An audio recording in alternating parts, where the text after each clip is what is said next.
Good day, my name is Issa Riadi, and today I will be sharing with you about the 4 Messianic miracles.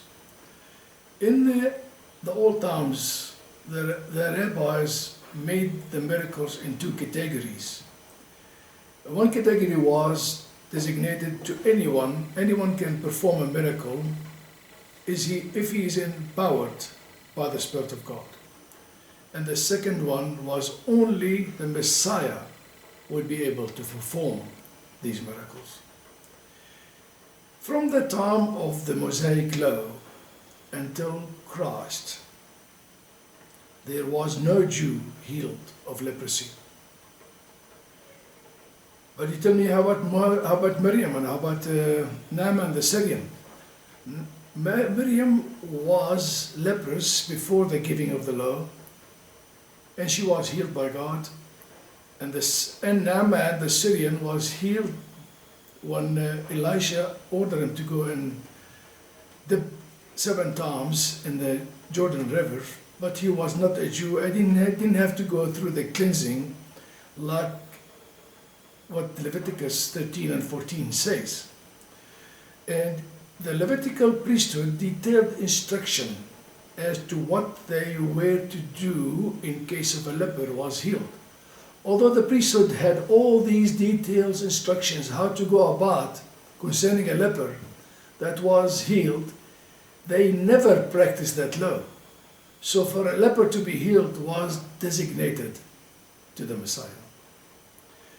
And the healing of the leper is mentioned in 3 Gospels, in Matthew 8, from verse 2 to 4, Mark 1:40 to 45, and Luke 5:12 to 16.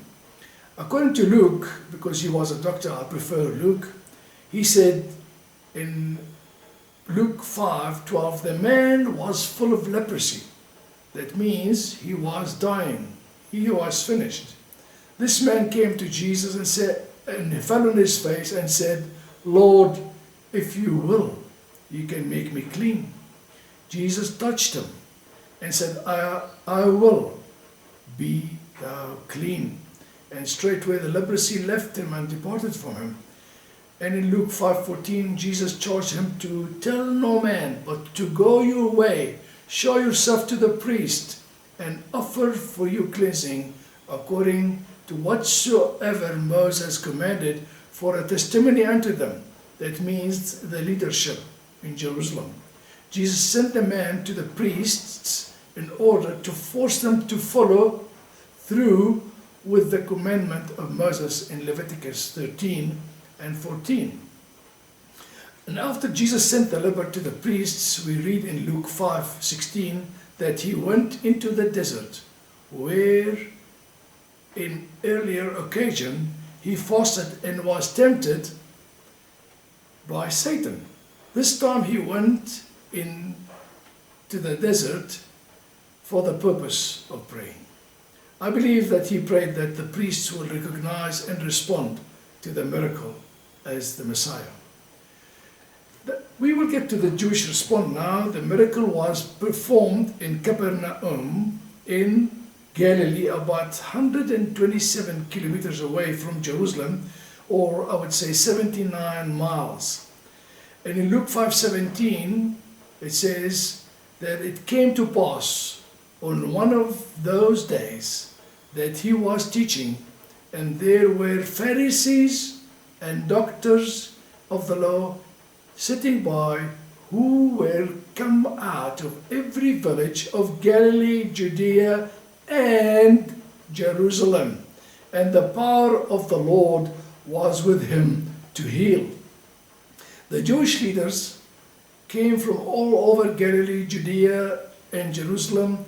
These were sent by the Sanhedrin to investigate the miracle that was performed by Jesus. Because that was a Messianic miracle, but it will have to be investigated in 2 stages. The first stage, it will be a stage of observation. They had to observe what was said, what was done, and what was taught. They were not permitted to object or to ask questions. After a period of observation, they would return to Jerusalem to report to the Sanhedrin and give a verdict. Was the movement significant or not for further investigation? And as Jesus was teaching, 4 friends of a paralytic friend to bring him to Jesus, but there was so many people that blocked the way, and they had to uncover the roof and lower their friend. Look at the reaction of Jesus in Mark 2, verse 5. Jesus, seeing their faith, said unto the sick man the sick of the palsy, Son, your sins are forgiven.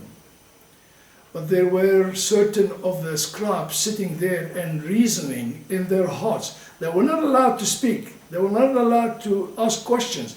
They were reasoning in their hearts. This was a stage of observation, no question asked or objection. In Mark 2:7, why does this man thus speak? He blasphemes. Who can forgive sins but one, even God? Their theology was absolutely correct. Jesus made plain to them by eliminating the first reasoning. As a blasphemer, and he was who he claimed to be, the Messiah. He can forgive sins. So he took his bed and walked in front of them all. They went back to Jerusalem, and obviously it is evident that the leadership decreed that the movement of Jesus is significant. So Jesus will undergo the second stage of the Sanhedrin investigation, the stage of interrogation. Wherever Jesus would go, they would follow him, but this time no longer silent, but they will ask questions, raise objections. They were trying to find a basis for rejecting or accepting his messianicship, his messianic claim. What I want to say today to you is about the leper. The leper was outcast. He can't come into the camp. He will be deserted of his family. He will not allowed to make touch with his family or his friends. He's outcast. He has nothing.